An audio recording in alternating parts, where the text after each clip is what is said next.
Hello बच्चों, question पूछा गया है ये वाला 21 जनवरी इवनिंग शिफ्ट में, और सिमिलर टाइप ऑफ क्वेश्चन पहले भी जेईई मेन में पूछा गया है।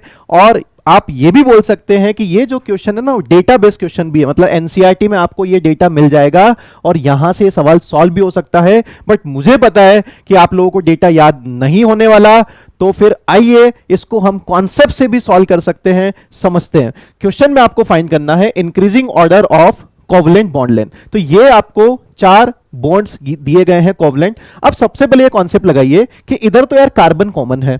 अब जो हाइड्रोजन है ना, वो हाइड्रोजन होता है 1s में प्रेजेंट। कहां प्रेजेंट होता है बेटा? 1s में। यार अब मुझे एक बात बताओ कि 1s न्यूक्लियस के सबसे ज्यादा क्लोज होगा तो उसका साइज बहुत छोटा होगा। साइज छोटा होगा मतलब उसकी बॉन्ड लेंथ बहुत क्या होगी?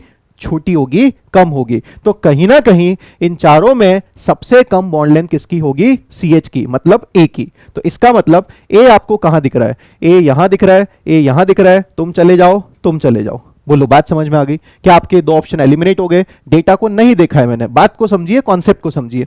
उसके बाद अगर CO और CO में बात करें तो यहां बॉन्ड ऑर्डर कितना दिख रहा है? 1। यहां बॉन्ड ऑर्डर कितना दिख रहा है? 2। अब आपको पता होगा कि जब बॉन्ड ऑर्डर की वैल्यू इंक्रीज होती है तो बॉन्ड लेंथ की वैल्यू डिक्रीज होती है। तो कहीं ना कहीं इसका बॉन्ड ऑर्डर ज्यादा है तो इसकी बॉन्ड लेंथ कम होगी। तो आपने यह इंश्योर कर लिया कि C की बॉन्ड लेंथ कम होगी, B की ज्यादा होगी। तो C पीछे होना चाहिए B से, C पीछे होना चाहिए B से। नहीं नहीं नहीं नहीं नहीं, तुम बहुत गलत हो। C पीछे होना चाहिए B से। हां, तुम बिल्कुल सही हो।